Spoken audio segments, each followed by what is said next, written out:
Hello everybody and welcome to 97% Fire.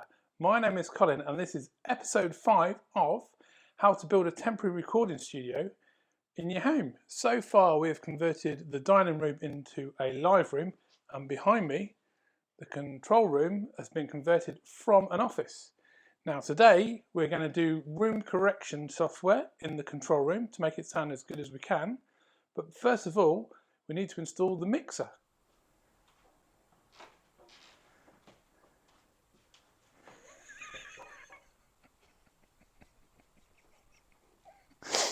I think I'll stick with the digital one.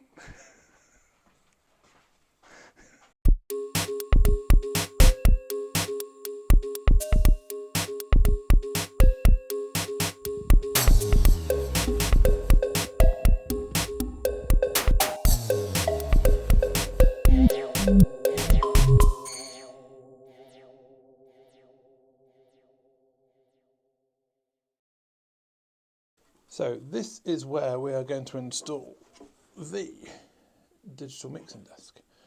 Now there's a couple of things to mention at this stage.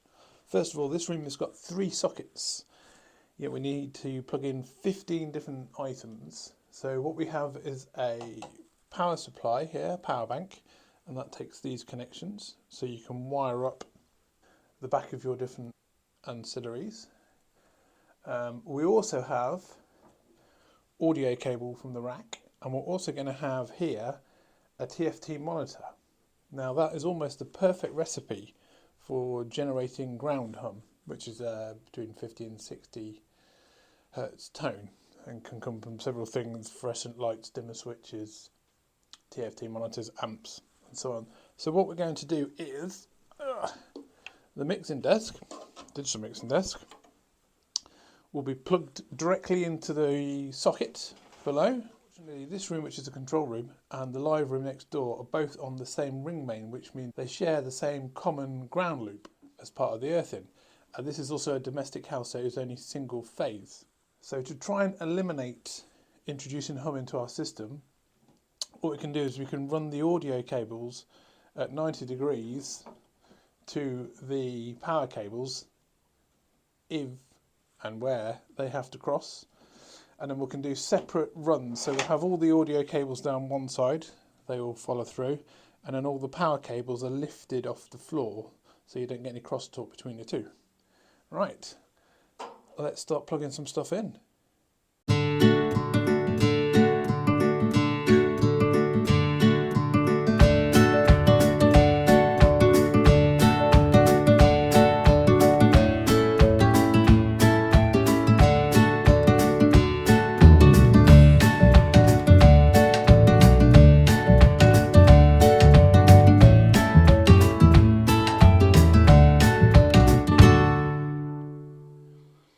Okay, so there we have it. There's a lot going on here and it is very messy still, so I need to tidy those all up.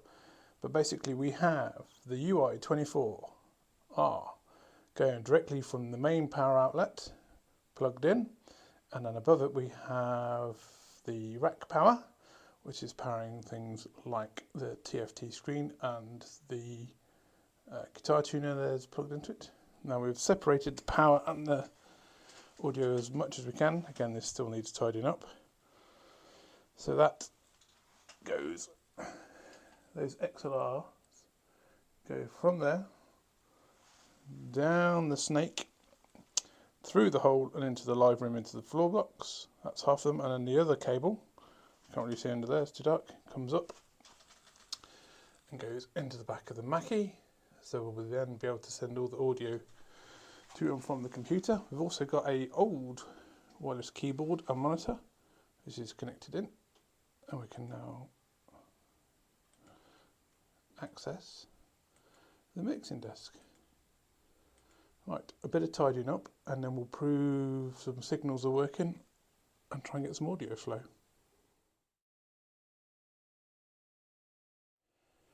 Hello, you join me on the Lido deck, and as you can see, this is a plug socket, riveting stuff. Now, if like me, you don't have enough sockets in your control room or your studio, be very careful of things like this. Evil. This is a 13 amp fuse. which means if you plug in 4 kettles at the same time and turn it on, not only will the kettles get very hot, there's a fair chance the socket will get very hot. And my old electrician friend used to say, all is well until it catches fire.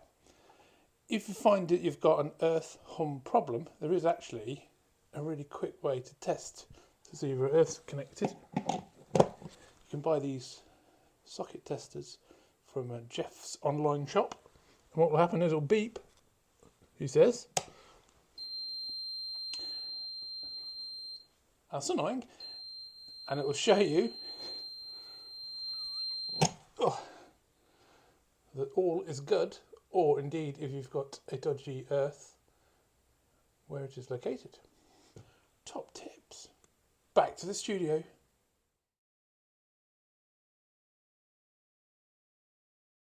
Hello.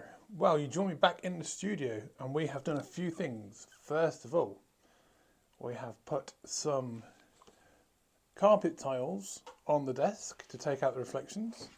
Now they're not massively thick, so the quarter wavelength of that is not really going to absorb much in the way of anything other than high end. However, if you ever worked in the BBC from the 70s to late 2000s in Bush House, you will know that many desks were covered in carpet to aid reflections. So we'll give that a go. It's also the carpet we had on the floor, and we had 3 bits left. So.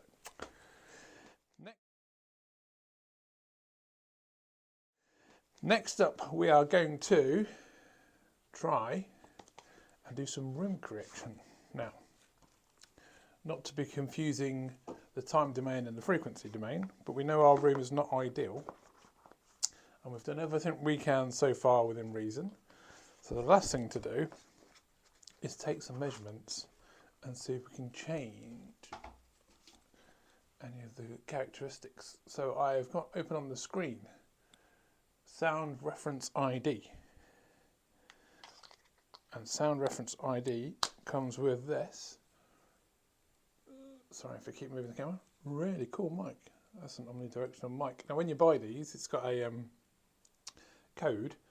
This has been calibrated, and you put the code into the software and it will tell the software exactly what the frequency response of this microphone is, and it will play a load of frequencies and tones in the room that are preset for the software, and then this will hear them, and using clever maths you'll be able to work out the difference between that and this and say what's wrong with your room. This is also real time, the first time we're going to plug anything in to the new 24 channel mixing desk, the IR24r, which is indeed only a 20 input mixing desk. So why I keep saying 24, I don't know. Right. So, extreme close up, brace yourselves for those who have motion sickness. I'll just bring you back. Okay. So, can you see? Yes, you can. So what I'm going to do is pop this into channel 1, like so, and then I'm going to clear channel 1, reset channel, yeah.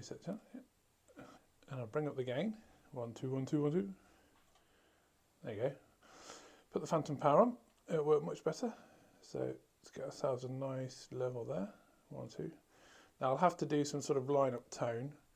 The software will run us through that to see if it's hearing enough signals from the speakers. There it is. Now that looks good for now. So channel 1, and I shall turn you back around. And what I'm going to do is I'm going to put the camera, which is actually an iPad. Oh, sorry about that. Wobbly. So I'm going to put the camera, which is actually an iPad, directly in front of the screen that you just saw, because that will be staying in the room, and that way we should get a true representation of all the stuff, what is in the room when we do the test. Okay. Welcome to SoundID Reference Measuring. Get started. Okay. Select your speaker configuration. So we have stereo, yep. Left and right. Checklist, phantom power. Oh yes, we've done that. Your input and output source are routed to the same device. Yep. And we do tap. Input signal detected. Left speaker. Oh. Right speaker. I just turn that up. Now, one of the things we do have to do is, after this, is we're going to have to perform line-up tone to make sure the levels of the computer, the Mackie, Pro Tools, and the mixing desk are aligned. Left speaker. There we go. Right speaker. Okay. Please adjust the volume of your output device. My voice should sound at normal conversation volume. Clear out anything you could bump into while listening, like a camera, yeah, or the measurement microphone in your hands. Yep. Keep the microphone centre of the listening point, yep. Adjust the microphone level to where your ears will be seated. Point the microphone between the speakers. Check.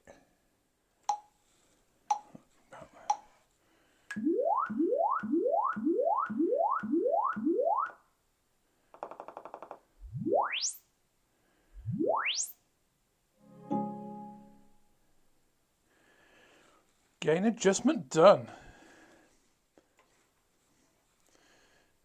Metric, sorry Americans. Don't stand between your speakers during the measurement. Hold the microphones 1 to 2 meters away. Okay, right, here we go. And Stay where you are. Measurements in progress.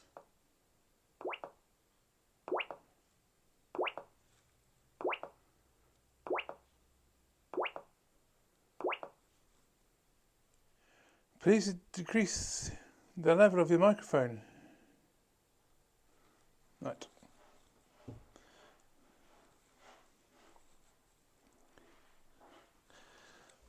So it turns out if your cat's using the litter tray next door, the software doesn't like it. Back in a minute.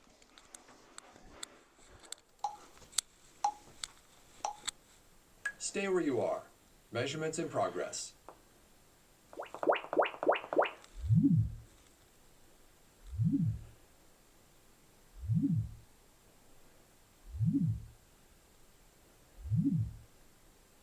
Right speaker done. Okay, so now we'll review the dimensions. 102 centimetres between those two. If only had a tape I could check. I do have a tape, I can check. Yes.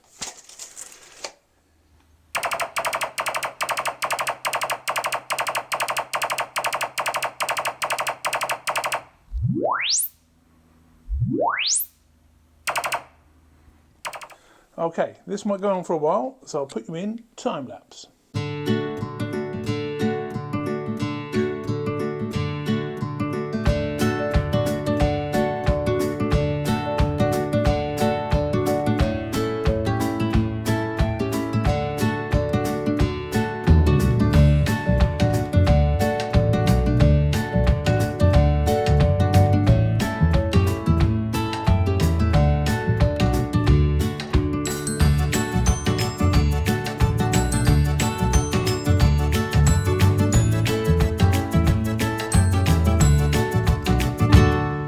Measurement completed.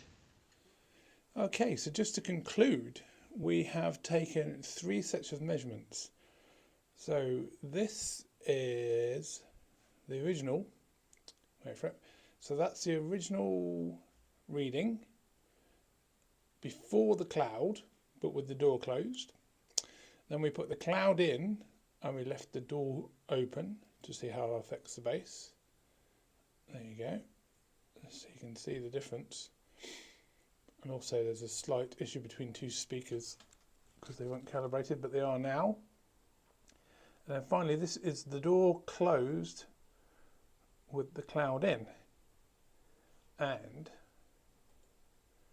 what we can do is adjust that so we should get a reasonably flat response when we're working. Now, that's a really good indication of what the room's sounding like. So things in the future we could look to address, changing the cloud position or putting something more on the back wall or some diffusion.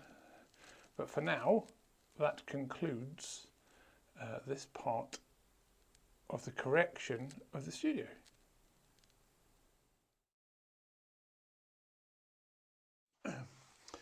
But wait, what about the RT60? I can't hear you say.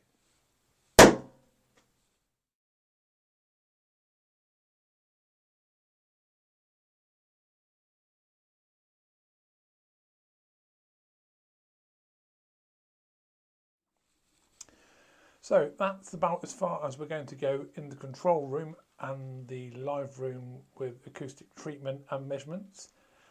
If you are interested, you could spend hundreds of thousands of pounds and months of your life chasing perfection. On the website, I keep mentioning that you can download and listen to the impulse response files for the control room. Also on the website, there is a PDF of how to build a room inside a room if you wanted to tackle that project. So this is the website, 97%fire.co.uk, and if you go to the audio section, you can see recording, mixing, mastering, restoration, and impulse response files. Now they are the files that we took next door using impulse response. So they have to be zipped for the website, but you can download those and you could load them into a convolution reverb and be able to listen to the sound of the room before and after. Also, if you're interested in studio builds, we have a link to the YouTube channel. Please do like and subscribe. And we also have a room within a room PDF. Now this is a report that I've written that documents pretty much a makeshift room inside a room. There's even a Sabine calculation. Is a list of the materials that you could use and how much it would cost. Well, that's it for this episode. Join us next time when we will be in the live room setting up the drums and the mics and so on. Okay, thanks for watching.